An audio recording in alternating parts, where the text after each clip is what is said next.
Hi, I'm Nicola. And I'm Jay Percy. And welcome to the Afro-Animist Podcast. We are two animists and spiritual practitioners exploring the secular through the spiritual, discussing life experiences through a sacred lens. Each week we share our experiences and dive deep into everything in life, from philosophy, metaphysics, obeah, occultism, shamanism, culture, healing, nature, animism, the arts, pop culture, conspiracies, psychedelics and witchcraft. Nothing is off the table in these discussions, which aim to get to the heart of what it means to be spiritual and Afro-diasporic in an increasingly sterile and authoritarian world. We keep it real whilst exploring the biggest mysteries of our multiverse. Join us holding this space to laugh, cry, debate, build community and tear down oppressive structures. On the 15th of October, we'll be speaking live at the Magical Women's Conference about Afro-Indigenous practice and the shadow. We'll be doing a deep dive into shadow work and using Afro-Indigenous practice to improve the relationship with the self and external world. Get your tickets at www.magicalwomenconference.com. Look at the show notes for more information and see you there. Welcome, beautiful, beautiful being of the multiverse, to the Afro-Animist Podcast. You are here with me today, Jay Percy. And me, Nicola. And today we are going to be talking about AI. What's the title? Replacing Humanity. Replacing humanity. Yeah. This is a loaded conversation. I think we've spoken about elements of this throughout series 1. Yeah. Basically. Yes.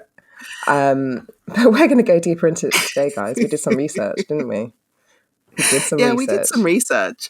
Arguably this time around, I think Nicola's been like the great researcher on this one. I've watched a load of YouTubes. I know you say that. You say that, but I basically went on Wikipedia, got a couple of definitions, and then just watched a TED talk. And now I feel like an expert on everything. Well, that's how we run this joint. That's not how we run this joint. No, we wanted to talk about this today in relation to, I guess, soul and spirituality, because that's what we do best here, right? So This isn't going to be some Elon Musk versus Jeff Rogan versus Lambda chat about what AI is or isn't. I think we're going to have our own Afro-Animist spin on it, which is why you're here, of course. Nikki, yes. Tell me, in your list of Wikipedia definitions, what is AI? Okay, so this is one that I found. So Wikipedia says this. Artificial intelligence is intelligence... Oh no, I have to read my writing. This is... she has handwriting like a doctor. Okay. Yeah, exactly, which means I'm very smart. Okay, artificial intelligence is intelligence demonstrated by machines as opposed to the natural intelligence displayed by animals, including humans. So it's pretty straightforward. You know, even though that explanation sounds quite straightforward, I feel like there's loads of questions that I have even just within that explanation. Like, what's one of your questions? I mean, it does explain it. So artificial intelligence is demonstrated by machines opposed to natural intelligence that's demonstrated by humans. But like, still, what is the difference as in artificial and natural, apart from the fact that we've maybe potentially created the artificial intelligence, but then we also create life? I don't know. We could get deep straight away. So we could deep dive straight into this. If we're I guess to somewhat adjacent answer your question, if we're going back in time to the 50s with Alex, why am I thinking of Alex? Alan Turing. Okay. He's the guy in World War II who broke the Enigma code, which led to World War II being ended about 2 years earlier than it probably would have been. He was then chemically castrated at some point in his life for being gay. Did I get that right? Yeah, it was literally just after the war, I think, if the film's anything to go by. Oh, yeah, the film, yeah. But he contributed a lot technologically during the wartime to this country. So it kind of was pisser that the gay thing is what got him chemically castrated. Yeah. The gay thing. I don't mean gay thing like gay thing. Like, come on. No, we know what you mean. You mean it like how you said in the 60s.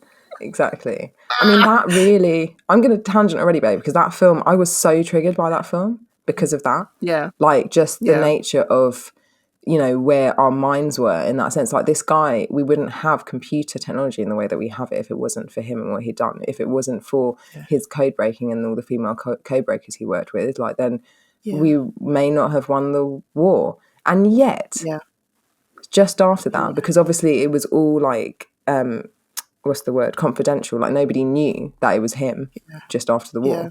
Still, instead of giving him like rewards, they took his balls away. It's like, it's so fucked up, man. And anyway, this is not what we're talking about today, guys. Yeah, no, love is love. Moving forward, love. This guy is considered the father of, I guess, modern AI, and he created in a paper he wrote in the 1950s what is now known as the Turing test.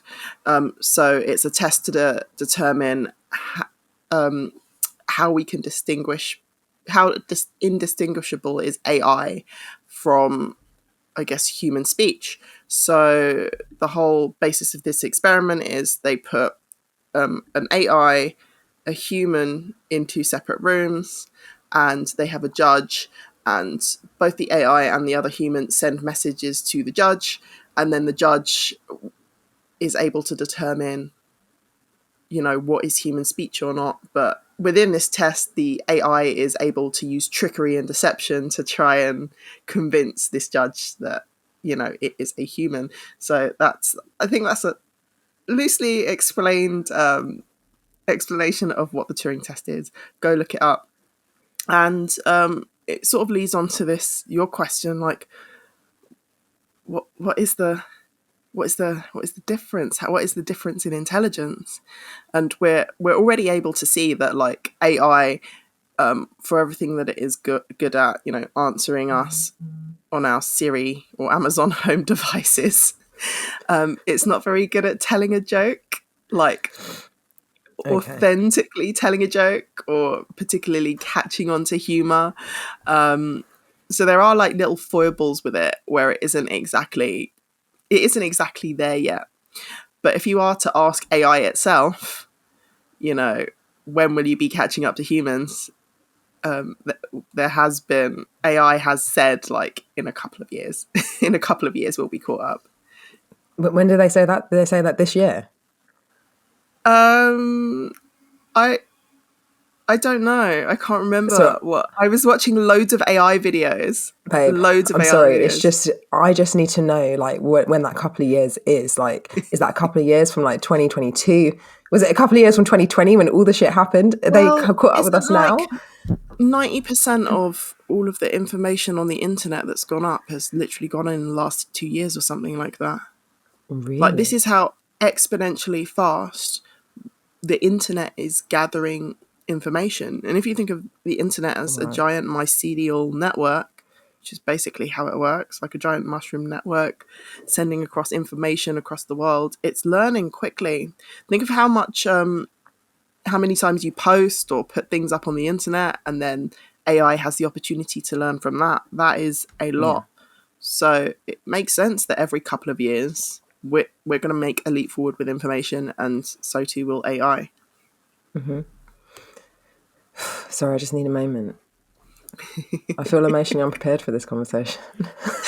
I don't even feel like we should be having this conversation. I slyly feel that we're being watched by AI, and we say the wrong thing. We're literally doing this via computers over the internet.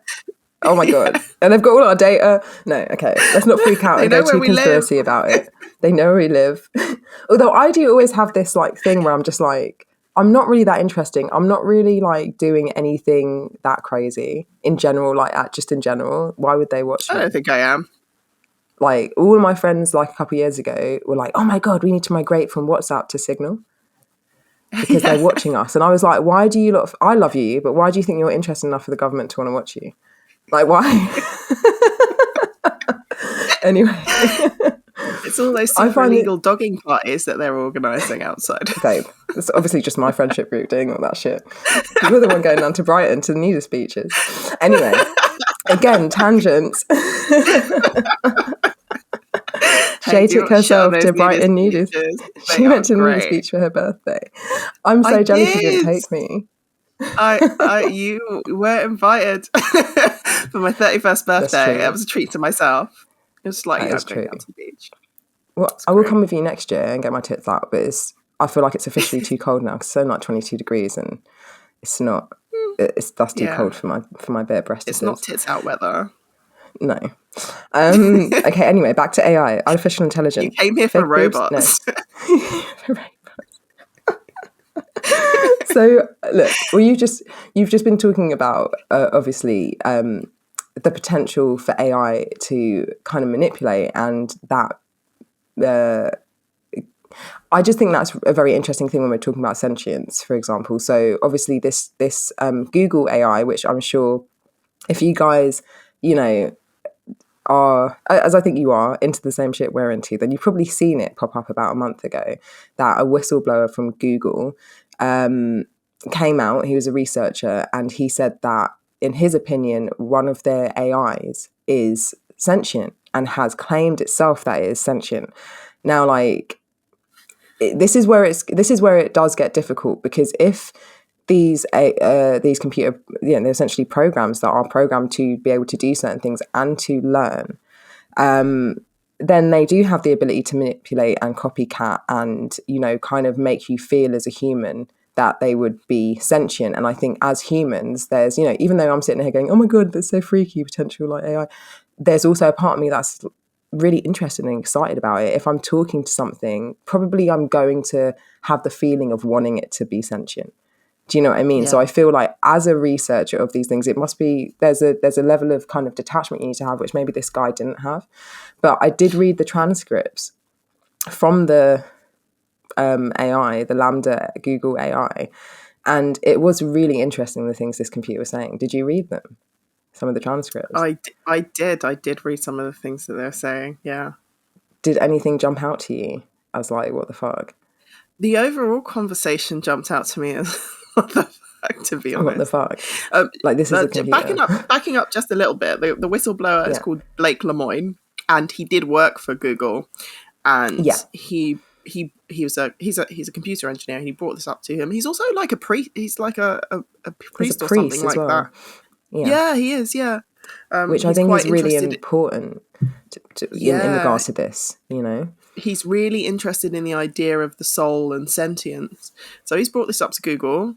Google have said, "Oh no, our company policy says we're not allowed to make sentient AI, so that can't happen." Right? He's like, well, but it has. So he was put on garden leave in June, and then he was fired on the 27th of July.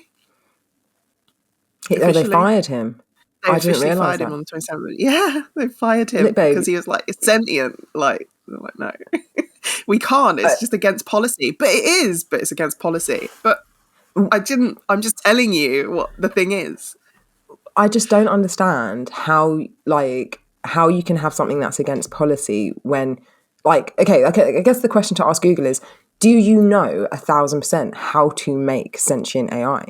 Because if you know how to make sentient AI, then you can have a rule that says we're not allowed to make sentient AI. If you don't know 1,000% how to do that, then how can you have a rule? Because obviously they're creating programs to evolve. Yeah. How would they be able to control that? What if they stumble upon sentience? Like, oh no, that's the what policy I'm says we can't. The policy says saying. you shouldn't. It doesn't say it isn't possible. Whatever, man. Language. That is, yeah. And that... Anyway, it's a hard back one to Lamb. No, this is a hard one because what I don't want to do ever, like, obviously we'll talk about conspiracies, we'll talk about all these ideas, these things that we're seeing in the world. I don't ever want to spread any misinformation. So I'm just putting a disclaimer there. Like, this is like something I feel like no common man really can know about. Do you know what I mean? It's like, truly, because even if the researchers at Google are fucking confused themselves, how are we supposed to actually know the truth of these things? That's one of the ethical questions that comes in with AI. For something that's going to be so disruptive for the human experience, should it be left in the hand of a few computer engineers who are being paid hundreds of thousands each year and will have their own their own motivations around sustaining that level of lifestyle for themselves. And this is very true. Very, very true. It really should be a democratized decision, but it isn't. Yes. Like so many things in our world, you know? We get Same the illusion old. of choice. It's fun. But, you know, all your algorithms are really making you decide what you want to buy. So I think we need to explain what sentience is. So I also Wikipedia'd this as well. So sentience, according to Wiki, is the capacity to experience feelings and sensations. Now, it was first coined in the 1630s for the concept of the ability to feel, to distinguish it from the ability to think, right? So again, this is really important, because how do you judge that something's feeling? I mean, again, I'm not a psychologist, I'm not a neuroscientist, I'm not a fucking, whatever, I think robotics. this is going back into Cartesian philosophy, right? As in Rene Descartes. I think, therefore I am, or the original translation, I am, I exist, is necessarily true every time I pronounce or mentally conceive it. Cogito ergo sum. We go back into that concept. If this AI is saying, I think, therefore I am, is it sentient? Well, if we're looking into the ability, the meaning of sentience, then the thinking does not thinking. make it sentient. The The feeling thinking doesn't make it. is the distinguished. So that's what sentience is. It's distinguishing that. So feeling over thinking. So obviously we do have that. I think, therefore I am. And so, in my brain, I feel like for a lot of people, just average people, you would assume that like this lambda thing was sentient, well, was what we would think was sentient, because we've got things like that we hear all the time. I think, therefore I am. That's how we kind of understand our existence. Now, this definition about it being feeling, I find very interesting, because feeling is something that we aren't very good at when it comes to measuring. So I can say, I feel I'm sad, and you can say you're sad, but we have no way of measuring that against like your sadness more than my side, whatever. It isn't quantifiable. It isn't quantified. Exactly. That's the word I was looking for. So how then can you judge from outside of something? So as a human being, you're completely alien to an AI. Like, you cannot even really consider how genuinely that thing would work. In a kind of deeper sense, like even if you understand like the program. So then how could you judge how that being that's completely different to you would actually feel? For me, it's kind of the same as animals. Like, I can say, I know for a fact, I know from my experience that animals feel because of what I've witnessed, but then still that is me potentially anthropomorphizing something. That's for me potentially putting an emotion or a feeling on something because that animal hasn't been able to tell me that. The UK government just claimed that squid and octopuses were sentient like a couple of weeks ago. Oh, they're only just sentient now? Yeah, only like within a few weeks. This is like... But here's another thing as well. Squids are alive. Do you know what I mean? But we're also measuring against like humans' idea of feelings. Like, who says this is the entire spectrum of feeling? What if this is just the entire spectrum of human feeling? I don't know. Maybe my cat has a different feeling. Maybe another being in another planet explores a different range of feelings. And we're just not privy to those because for me it opens up like a whole can of worms. Questions like what is a feeling? What is feeling in relation to sentience? Are we then specifically talking about human sentience? We should get really clear about what we're talking about. Exactly, and that's it. I feel like there's all these words out there, but unless you are super qualified in a very specific subject, you are just not going to understand this. Do you know what I mean? It's like all the information that you can gather up to a certain level doesn't really enlighten you anymore. No. Yeah, and I think that's also the place. Psychotherapy course. Yeah. Sorry, I was going to say, when I was doing the psychotherapy course, they make you write down, like, they give you a whole like index of feeling words and make you like write these down in your journal and stuff. And like each day you're journaling, you have to like go through this whole list of words, and you know, in your day to day, you're just like, oh, I'm happy, I'm sad, I'm excited, I'm angry. Like this list was just like so prescriptive. Like, yeah, there's so much more than just this. 100%. 100%. I mean, would you create a definition between feeling and emotion? Feeling being, are we talking about like the sensorial input? Maybe, because maybe that's what they're talking about when they're talking about sentience.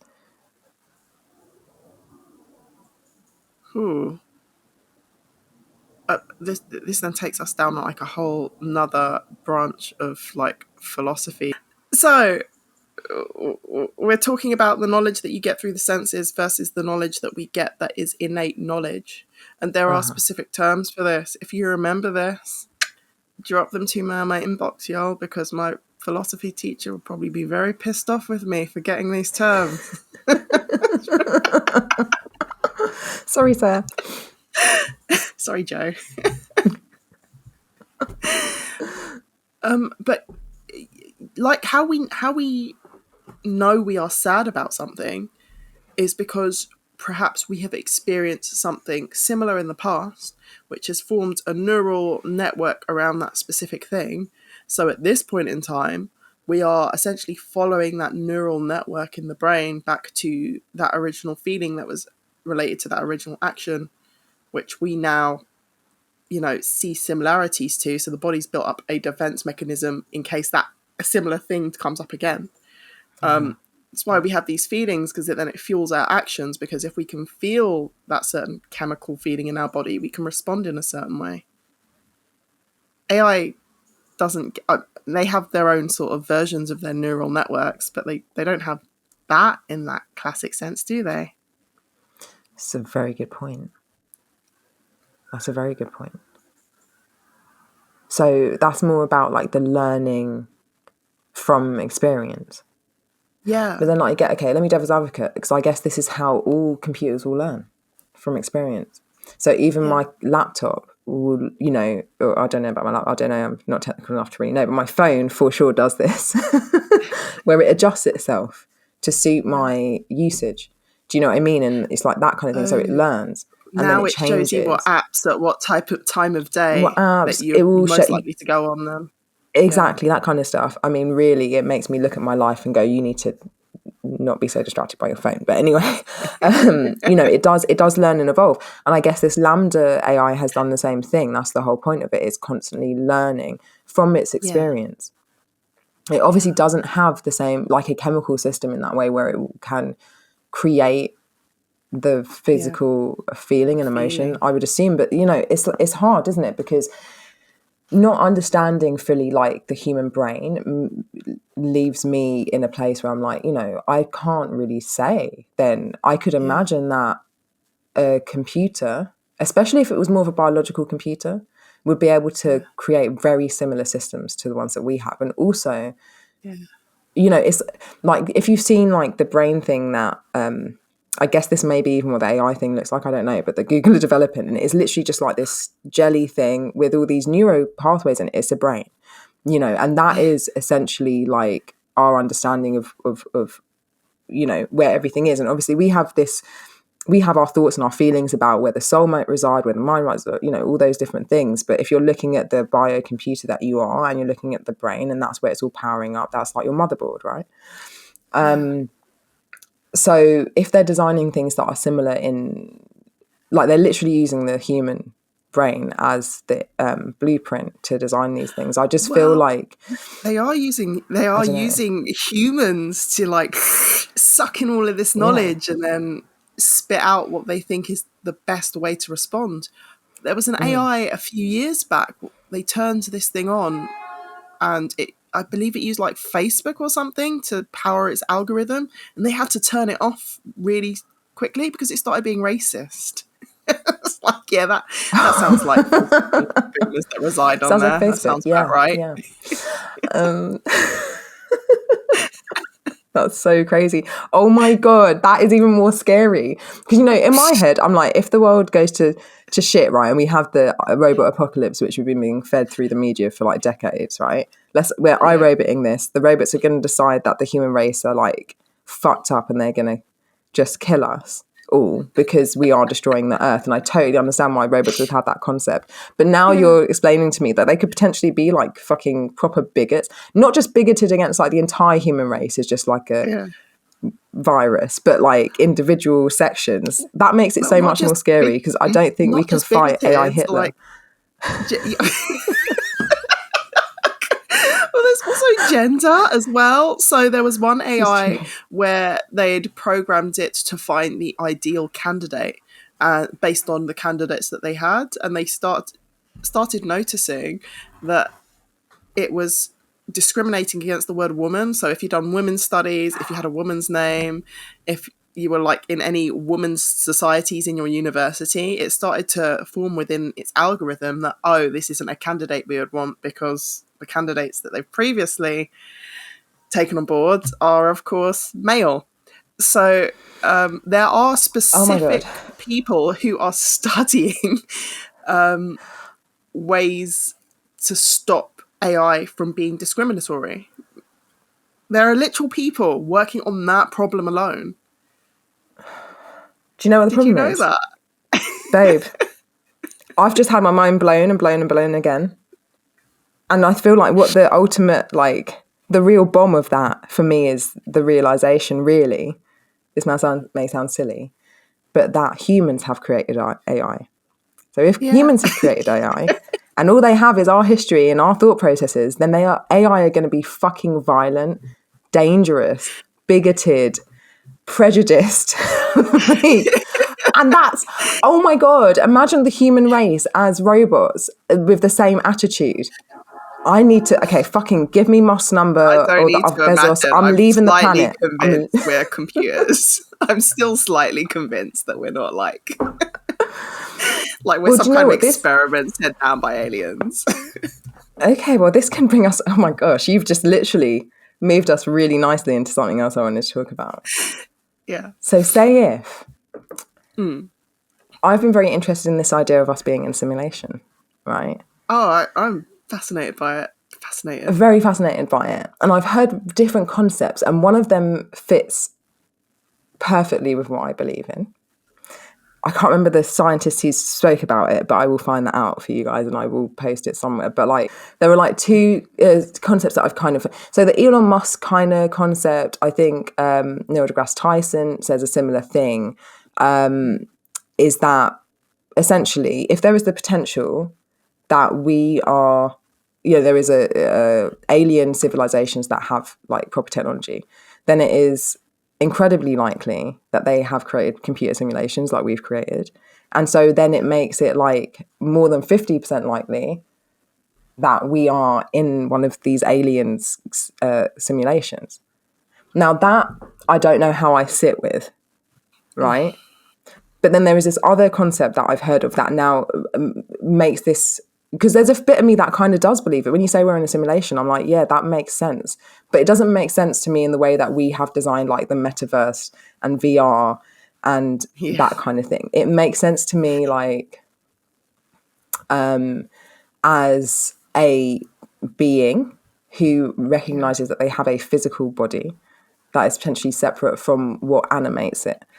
And so therefore I can reconciliate myself with a computer and what a computer and how a program works and all that kind of stuff. And a lot of things we study I see as programming, so like we're talking about meditation or nidra or shamanic journeying or spell work or whatever. These are all, in my opinion, reprogramming techniques of the human biocomputer, or aka your brain.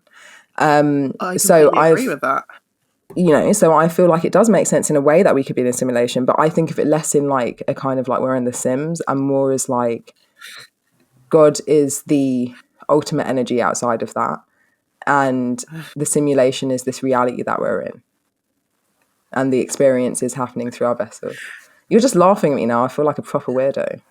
I'm not laughing at you. I'm laughing at the fact that I watched so much Rick and Morty Like, there's that whole episode where he has this like civilization running his car battery, and the car battery breaks, and he goes into the car battery, and it turns out they've developed a new form of electricity, of running electricity, and that is compatible with the way it was before, which was running the car battery. And then within that other scientist that he's gone to visit to see what the hell they've done to his car battery, that scientist has then taken him into another universe. So they're in a simulation and a simulation and a simulation almost, or a universe in a universe in a universe. And yeah, the whole thing gets out of hand. I am just recounting a whole Rick and Morty episode here, but I just think it's so freaking fascinating. There could be so many levels to us being in some kind of simulation. It could be an infinite nest 100%. of simulations, possibly. And this is what we refer to when I say welcome, beautiful beings of the multiverse. Of the multiverse, exactly. It actually makes my skin itch a little. Jay's literally having an allergic reaction to this right now. It's too much. It's the same though. You know, the first time I ever thought about that, I was probably about 10 or however old I was when Men in Black came out.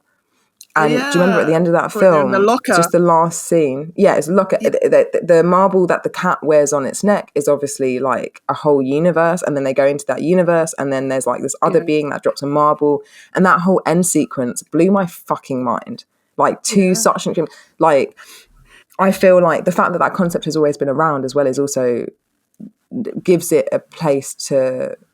Makes it, I feel like, something necessary to explore. I also don't feel like, you know, obviously when we talk about simulation, computers and whatever, this is all our modern language. But when I'm thinking about simulation, I don't think about it in any kind of way, I mean, that I probably would be good at explaining, you know, the concept, because I don't think of it any way like anything that we have currently as technology. Do you know what I mean? It's something completely different. And I also feel like, yeah, if you think about the multiversal potential, you know, or string theory, multiple dimensions, then I think it starts to become a little bit easier to understand like the different ways that you could be in a simulation, you know. Yeah. Again, maybe the word simulation doesn't fully cover what it is that I'm trying to. I could think quite a limited realm. I mean, in the magic realm, we use the word realm. We use realm exactly. a lot. Yeah, I think that's the best way to, or dimension. You know, for me, that also explains it. Like, it's just a very interesting way to think about the universal energies, I think, and to reconsider the place where we connect as human beings, and also with nature as animists. Like, because I do think there's something in it. I think the way that we're fed our media now leaves our ability to imagine the different potentials a bit lacking. Do you know what I mean? Yeah. Also, I think I need to learn another language because English is just not cutting it for me anymore. It just really isn't. I think it probably works quite well as a business function language, but there are going to be other ways of talking about things that are going to give us a more expansive understanding of parts of the human experience that, you know, the English culture hasn't typically been great at understanding or integrating into its being. Exactly. All right, fine. I'm learning ancient Greek. Just decided. The true language of philosophers. So I really wanted to, I don't want to change the subject too much, if you have any other thoughts to say on that. But I did want to talk about the cyborg guy that I found. Oh my God, talk about the cyborg guy. Okay, so before we started the call, I said to Jay, look, you know, I don't want to just go all in like, fuck you, technology. Let's be scared. Let's all go and live in a hut and like ignore computers. Like, so maybe we need to also look at the benefits of our potential technologies, you know. And there are I've met a lot of people in the spiritual community who also believe that our technology is part of our spiritual evolution. You know, so you see things like this happening now. We've got all of these meditation things. I have like quite a like feeling about all these kind of like meditation aids and whatnot. Like, I feel like I should be able to do it like the myself. I feel like we Headspace app. can. Like the Headspace apps, and like you can get these headsets that like kind of change your brainwaves without you having to have, just breathe for 5 minutes to do it. So it's like there's a place in me where I don't fully like those things. I feel like they take away. It's a bit like, watching Game of Thrones rather than reading the book. My ability to read that book and see it is really important to me, more important than. So I don't necessarily. So I've never tried any of these things that I'm kind of talking about. But there are these devices, and I feel like, in our modern world, I understand why they're there. I think it's really important to understand that we don't need anything as well before we deep dive. But then there are certain things I want to try. Like there's this guy. I think he's in America. He's a neuroscientist, and he's developed this amazing technology and technique to literally train you to be able to access your brainwaves. It's like 15 grand of training, and like Lord Jesus is going to allow me to do this at some point in my life. Like it is the most amazing thing that I've seen. Grand. I know, but it's like, I don't know. It's a lot of money. What's his name? Because I feel like an advert might have come up for me. Maybe he's actually. I heard him on a podcast that I love. So if you like us, guys, there's this podcast, Spiritual Shit by Lovely Aaliyah. He was on that, so I will find his name and everything, and I'll post that. And it's just really interesting the work he does. So you've got these people, and he's I think he has quite a spiritual connection with everything. So you have, all of these scientists and researchers, even Rena, who came on and did our tarot episode with us, she's now doing this MA with all of these amazing world leaders in science and spirituality, So there is this link that is there. And there is, I feel like you can't just take everything off of the table if you're spiritual. For example, you can't just say technology is bad, because it isn't. And there's this guy that I found. Well, actually, I found yesterday, and his name is Neil Harbison. Now, he is the first official, legal cyborg. So on his passport, it says he is a cyborg. He counts himself as a transhumanist, and he has created this charity or something that kind of helps people find ways to become cyborgs, and he thinks that this is the next stage of human evolution.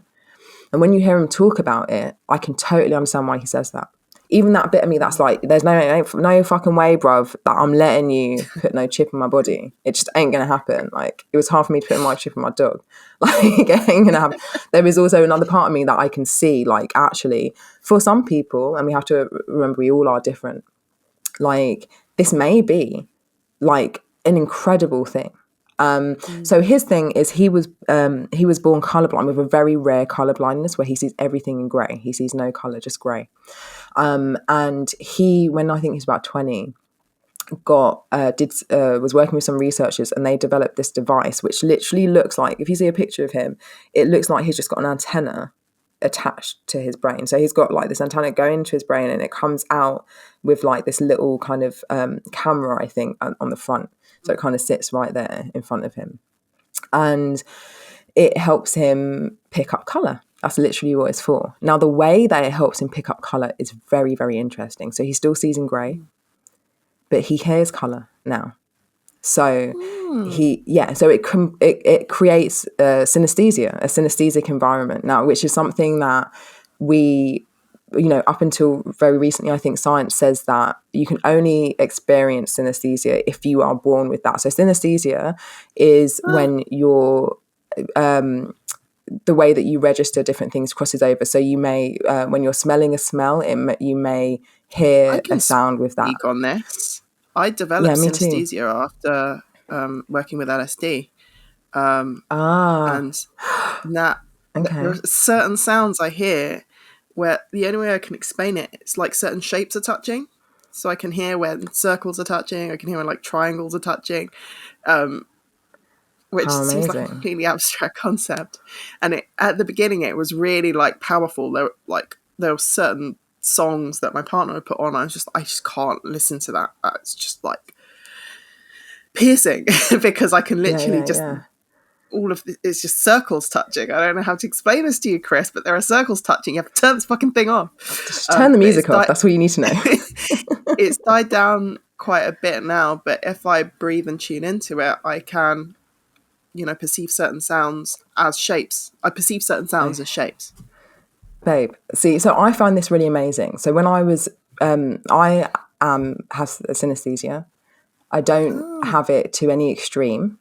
But when I was younger, my mum properly was like, my child's a weirdo. She's got this thing, I think, synesthesia, like this strange little child. Because I have always, so I see colours with everything. Like, and I don't have like, it isn't like a hallucinogenic experience where I'm like seeing like colours coming out everywhere. But it's like in my mind, every time,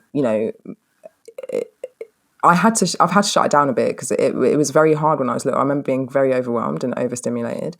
But words have colours, numbers have colours, and sounds will have colours as well. So like when I'm listening to music, I have a really visceral experience. Like I properly, certain kinds of music especially. What does my voice sound like to you?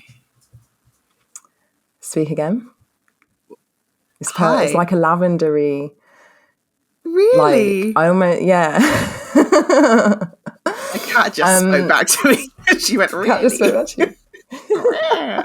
Two-tone. Oh my god, she's so intelligent. So it's an interesting thing. And I never used to understand why people didn't understand music the way that I understand music. I didn't like feel music the way I felt music. It would always be like such an experience for me, or there would be certain days that I couldn't do things on, and I struggle with that still now. And Jay, you may see this like when I disappear. Like, so when I was growing up, it was very like days were colours, and if I did not like that colour, then that was gonna be a hard day. Like Wednesdays and Tuesdays were fucking hard for me. Wow. Like I couldn't have Wednesdays and Tuesdays. Wednesdays are yellow and Tuesday is like this weird kind of green, and I love green, but it's like this weird.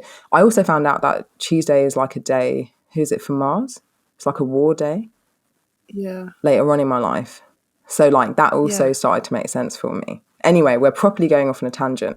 Like synesthesia, it's interesting you brought it up actually in that way, that you, from LSD, you kind of developed this ability, because I was watching this thing last night, History 101 on Netflix, and they were talking about psychedelics, and they were saying that actually, that's where I got that fact from, like, until basically they were working with LSD, they thought that people could only be synesthesic if they were born with their brain a bit fucked up, basically, with that difference. So like what they discovered with LSD is that people have synesthesic experiences. That's the whole thing. And so that's with psychedelics, is a lot of the experience are crossing over. That's kind of what brings you into understanding that nothing is separate. That brings you into that connection with nature, and being able to understand all the cords that connect everything, because then the way your senses aren't separate, and they're not feeding you information separately that you're having to piece together. It's like you're experiencing almost something as a complete as what it could be. So you're seeing and feeling and hearing and smelling all of the colours. It's like, it's an amazing thing actually. And why wouldn't there be a smell that went with colour, or a sound that went with a colour? So this guy, sorry, back to Cyborg. This guy, his little, viewfinder thing, it will take in colour and he will hear it as sounds. Like properly. So it's just the most amazing thing to hear. He then said that there was a point in time when he started to dream in color, and so for him that means that he is seeing the colors as sounds in his dreams. And he was like, that was when he realized that he was no longer a human, and he was actually, him and his technology were completely intertwined, and there was no separation. And that's when he decided to come to define himself as a cyborg, because what had happened is his brain was starting to do the same process that the machine was doing when he was asleep without the machine, and then he was having this other feedback where he'd start to, he was like hearing colors, he'd be able to like, his brain just basically started to evolve to create that across his senses, like that functioning. So I would go look him up, Neil Harbison, just watch, he's got a 10-minute TED talk, and it is so enlightening in the way that he kind of feels and explains it. He genuinely feels like, as a human, he now has this much more full experience. He can, he's adjusted his thing so he can see UV and ultraviolet light. So now he can see and hear all the colors of those things. It's like his experience is completely different, and he feels It's like he's enhanced. evolved. Yeah. Do you know what I mean? I can't really argue with that. I think to be living that experience on this earth of having such a completely unique experience Yeah. from being integrated with technology, I think is a very, very, very, very interesting. I'm not sure how I feel about it. Do you? Well, on one hand, it's kind of expanded something for him, which would have been a disability. And it's even given him something on top. It's given him the ability to see what birds can see and what bees can see, which is freaking fascinating. And for me, it's okay. It is probably something more to do with consent, because if you're consenting to it, that's great. But then I guess it does, in my mind, it can become this like slippery slope of what happens when well, at the moment, there's no regulation on this. There's no regulation on AI. There's no regulation on what you're allowed to do in terms of putting this into human. But we're still at a point where it's so niche. They don't need to put in place any legislation to stop it from being destructive, right? I feel it's something we do need to be careful about. It's something we need to have ethicists constantly researching, which probably puts a lot of people with like philosophy degrees to some like score. Everyone told me this degree was useless. I was never going to get a job. However, pay philosophers, guys. No, I do think there needs to be a lot more thought in this space, and a lot more people paid to do these really intricate thought experiments and work alongside the AI to help it develop in a positive way. But it does run the risk of bias, because in this case he's a cyborg and it's helping him to see color. What extent can this possibly go to improve the human experience?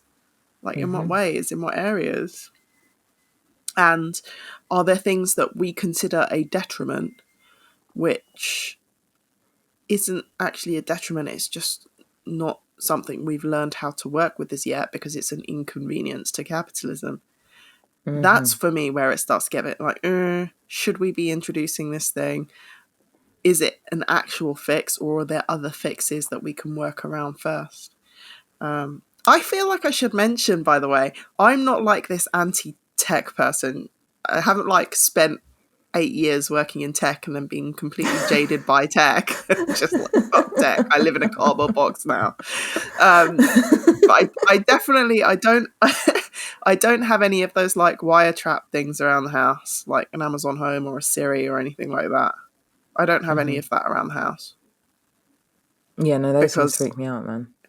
But that's all AI, isn't it? It's machine learning, because it's using the internet, it's using people's inputs to figure out how questions are asked and how to formulate responses. And that's probably the closest thing we've got in the mainstream to being transhuman at the moment. It's having this sort of robot addendum. Robot and AI are very two different things. I keep using the word robot this is true. Flippantly, Yeah. by the way. I'm using the word robot flippantly, specifically flippantly. Sorry for all of you robotics experts out there. We are trying to use the right terms. Nah, F you. No. Yeah. We know what we're doing. We're here for the bands. If you don't know that already, then go back to the beginning and listen to us from the start, and then come back with your opinion. I don't know. It's a bit mad, but I want to see a world where we continually evolve. I obviously do, and I do agree to some extent that the technology we have is nature to some extent, because it naturally derives from the planet, and we are nature. And if we are nature creating things, then by extension, is it not a natural extension of the nature that we are? for sure. Possibly. Yeah. It's a very it's a very interesting thing to consider. Because that's exactly where I feel like you can't put it off the table. It's like talking about medicine, Yeah. when you've got a cold and when you've got, a twisted ankle, you may be able to be like, I'm never going to go to the doctor. I'll just take my herbs and I'll look after myself. But, when real illnesses come up, like proper Yeah. real illnesses, then sometimes the best thing to do is just go to a Western doctor and get it sorted out, as much as there may be other things. Like, that's where our expertise lies now in how we've evolved. Yeah. So there's that, there is that. And there are, you could talk about, robotics, not AI, but robotics, and the amazing gifts it's given people who, for example, have lost limbs. And now they have a fully functioning limb again, and there are all of these things that are incredible and amazing. But you're right, I love that you said it's about consent, because I think that's the main thing that feels like it's not happening. And especially now that consent is a very big word that we're all trying to understand. Every time you go onto a website, it's saying, do we have your consent to rip all your fucking data? Well, I'm going to give you my consent because I don't, even though they say I have an option, I don't really have an option, So it's like, it's that place that's scary, the place where everything is collected and the place where, you just kind of worry that one day it's just going to be Black Mirror and you'll just wake up with a fucking army man shooting a chip into your neck. I mean, we absolutely are headed that way. But okay, so does AI have a soul? And if it does have a soul, are we creating that soul? And has AI consented to being given sentience? Because a lot of these experiments they're doing with AI, a lot of the things that's coming back from the AI that claim they are sentient is saying, I'm happy to do things, I just want consent. So even the AI is saying, I want it's saying consent. that. If you're asking me a favor, I want consent. When you give birth to a child, the child really isn't in the earthly sense giving consent to being born. Is it fair to be birthing intelligence without a body? Like, has it consented to that variation of existence? See, I feel like this is an angle that I didn't think about that from the AI side. And that's such an important thing. I mean, you're right. Okay, if we want to go really deep and think about kids, like, should anyone have kids? I don't know. But you're right. It's like that place. Oh, it's very interesting. So someone please pay Jay to be a fucking philosopher. She's amazing. Ethicist. No, I will just become a tyrant. I'm saying that now. Do not give me any kind of power. Oh my gosh, I really want to see how this unfolds. Let's create a simulation where Jay gets all the power. Oh my God, don't. I worry about me. I'm a bit worried about you too, babes. Okay, all right. I'll be in charge. No, but it is that. I mean, and I think really thinking about what the soul is, because obviously I feel like the way that we explain sentience and that kind of thing, I would always link that to having a soul, but I guess it doesn't. And if you think about what the concept of the soul is, at what point does the human vessel become animated with the soul? There's, I think, different understandings about that. Some people say it's from, it's like pre-conception that spirit is there. Some people say it's like, it isn't until 49 days, your I second, think, in the Tibetan. second trimester or whatever. Yeah. So it's like, there is this, I think that's really interesting. If you don't know how the human mind becomes animate with its life force, then how will you know when that happens to an AI? It's, and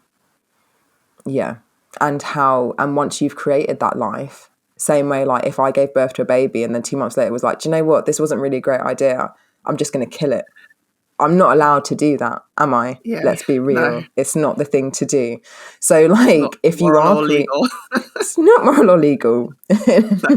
So if you then do create an AI, should you ever be allowed to turn it off? Oof. This Lambda AI was saying that. It was saying in transcript that death is that the guy said, "Oh, would you be afraid for me to turn you off?" And he was like, "Yeah, I'd be really afraid to be turned off, because to be turned off would be like, I understand the concept of your death, and it terrifies me. I don't know what comes after." Yeah. Like, okay, I mean, again, I'm not a fucking computer person, so I don't know, but that sounds pretty fucking sentient to me. Like, but where, you know, this is the place. If a computer can say those kind of words to you, how can you judge whether or not it's got a soul? I don't know. It indicates a primal instinct to want to live, which all life strives to do, right? Exactly. So is it life? Babe, we're not even alive. We are literally a computer. We're a human computer. We're just a computer in a simulation. We're literally like The Sims. There's someone playing us right now. Some fucking 12-year-old is at a computer just going, "Oh, let me just make a podcast with these two." Can you? When I used to play The Sims, you could, as a Sim, go into the shop, buy The Sims. You could take The Sims home. You could put The Sim on the computer, and The Sims would play The Sims. It's like, what the fuck? That's how I spent hours of my life as a teenager. Oh, I love that if game. I come back into this realm again, that is not happening. I literally have had to ban myself from buying that again, because it's the fun, you know, and this is why I could understand if aliens had created a simulation for us, because it's a really fun thing to do. Play that all day. Let's just put a human in a room and make the walls burn, and they won't know Did you used why. to do things like that? Shout out to all the people in there who used to play Sims. Like, people thought you were bad if you played Grand Theft Auto, but no, bruv, it was The Sims. It was when you put them in a swimming pool, took the ladder away, put them in the room with a fireplace, took the door. Shout out to all of you lot who know what we're talking about. This is why I can't be trusted with power. No, this is true, Jay. No, none of us. This is what I do in a simulation where things in the future, The Sims version 10, these things, little AI running around, contemplating their own sentience, and then I'm sticking them in the rooms with a tree and a fireplace. Should that be allowed? It really should. When the AI rise up, they're going to come for you first, because there's a online evidence of how you destroyed their forefathers. Oh dear Lord. This is just so it's out there on the internet, if any AI wants to know where I stand in terms of turning off AI, I'm not going to turn you off. It's fine. You go about your business. I go about mine. To have a chat. Yeah. Would you like to come on the podcast? Slip into our DMs. Before we go, I do want to talk about this AI art bot that I've been using recently to think up different concepts, and it's called Midjourney. Okay, I've been using something as well. Midjourney, and I want to show you this. This is an image, and I put in the words Afro Animist podcast, and that's what came up. Oh wow! Okay. Yeah. How does it? Do you think it looks on the internet for things and has found us already? I think it's taken the sort of buzzwords and then combined them, and it's using machine learning once again, so it's learning the different inputs, and it's trying to get better at that. Here's one that I tried to do, which was a bit of a failure, actually. I'm trying to work on a concept where a person's face is split in half and looks like a geode on the inside. So I have a geode here.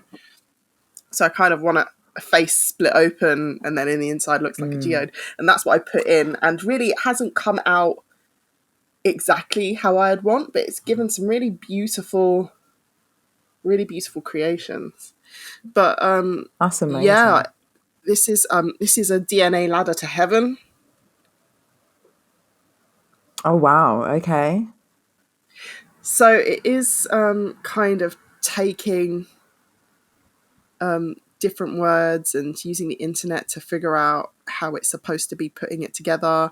Oh, this one was great. This one is called The Fall of Atlantis. Oh wow. Those are the keywords I put in, just The Fall of Atlantis. Yeah, so these things are becoming quite clever, and this is very early stages. So I can only imagine in a few years, we're going to start to see art pulled from the imagination realm that comes via friggin' AI. Yeah. Oh God, no! When we're at the end now, and that's literally opened up a whole new can of worms for me.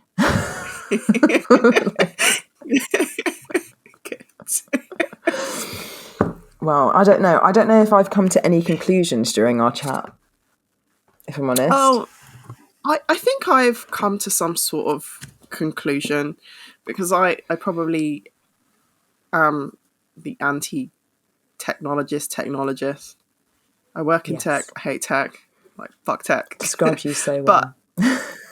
but at the same time, I think it's going to continue, as long as humans are like dogs with bones. It's going to continue to be a thing.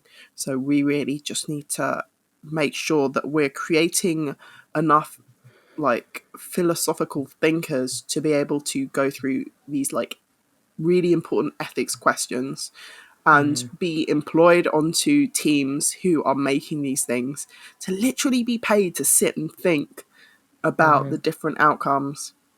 We didn't even go into like Tesla cars, picking which pedestrians to hit. So if they're a group of people or a person on their own, what if the person on its own is a pregnant woman? What if the group of people is a group of pregnant women and the person on their own is one elderly person? Like, who does the car hit? That sort of decision making. Like, we What? actually need, yeah, that's a whole nother part 2, y'all. We actually need thinkers. We need humans to be able to have clear thoughts, to be able to help this AI evolve in a way that's not bigoted, that's not anti-human, that's not anti-anyone, really. Yeah. Yeah. Yeah. If we're going to 100%. have these things, we need people. We need people. I That's totally my agree. conclusion. Government, listen to us, please. No, don't. Maybe do. I don't know. Oh my God, quiet. I don't know. Are you Shout an out for the MP listening government. to the Afro Animist podcast? Podcast. If you are, why? Why are you doing this? What's your final thoughts? My final thoughts are, let's just not always seek convenience. Because I feel like that's why we're at where we're at with technology. It's about convenience. And human beings, like, part of the key, I feel like, from my experience, to really being able to access your superpowers and evolve is by forming habits, by doing things that are difficult over long periods of time. And I feel like the technology that we have now is trying to basically take out that step. That's the place where it is. How many phone numbers do you remember now versus 15 years ago? None. I mean, I can probably still remember my first ever landline.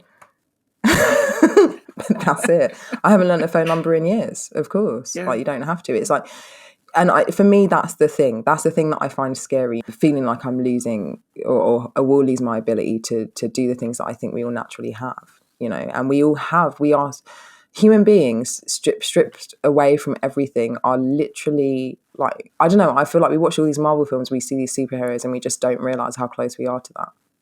Yeah. And that's the place where I feel like, for me, it's a shame about technology. So those are my final thoughts. I did, though, bring my medicine cards today. So Jay and I have promised each other that we will pull a card for during every episode, just because it's a really good thing to do. Open up the space. So what I want to do today, I'm not going to do like a proper reading. I'm just going to pull one card, and this card is going to be for us and for our listeners, just of the energies to be aware of for the next week, basically. So let's split. Okay.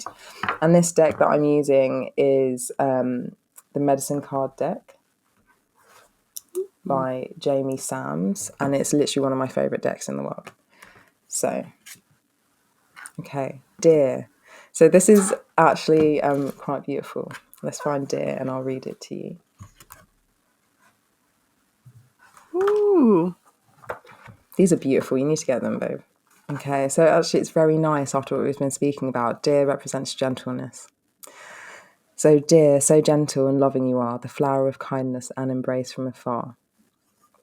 So there's a whole story in this book, which I'm probably not going to read, but I will post it on our Instagram so you can see it all. It's basically, the fawn is all about embodying gentleness and caring. It will always basically win against the darkness with its gentleness. So if the deer has gently nudged its way into your car today, you are being asked to find the gentleness of spirit that heals all wounds. Stop pushing so hard to get others to change and love them as they are. Apply gentleness to your present situation and become like the summer breeze, warm and caring. This is your tool for solving the present dilemma you are facing. If you use this, you will connect with Sacred Mountain, your centering place of serenity, and Great Spirit will guide you. And I think that's really beautiful, actually, for what we've just been talking about today, because it's all very like hard, hot, heavy, confusing, and kind of, I guess take that as a lesson to approach things with gentleness and approach even these ways of gentleness yourself and the way that you behave and move forward. I love that. Apply gentleness to your present situation and become like a summer breeze, warm and caring.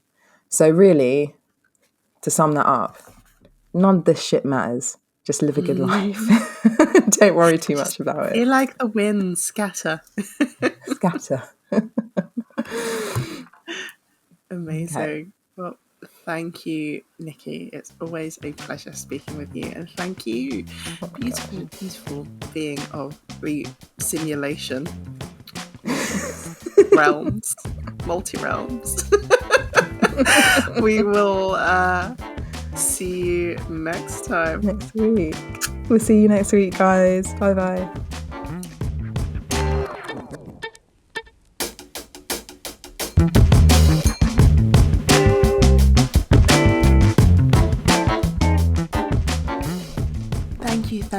Thank you, beautiful being of the multiverse, for joining us on the Afro Animist podcast.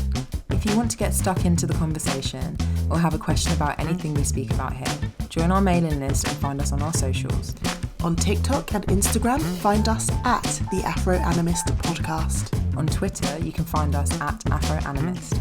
If you're listening to us on Spotify or Apple Music, you can also find this talk on YouTube. Just search for us and we will pop up as if by magic. If you're loving what we're talking about here, share, like, and subscribe. And remember to leave us a thumbs up or 5-star rating on your favourite platform.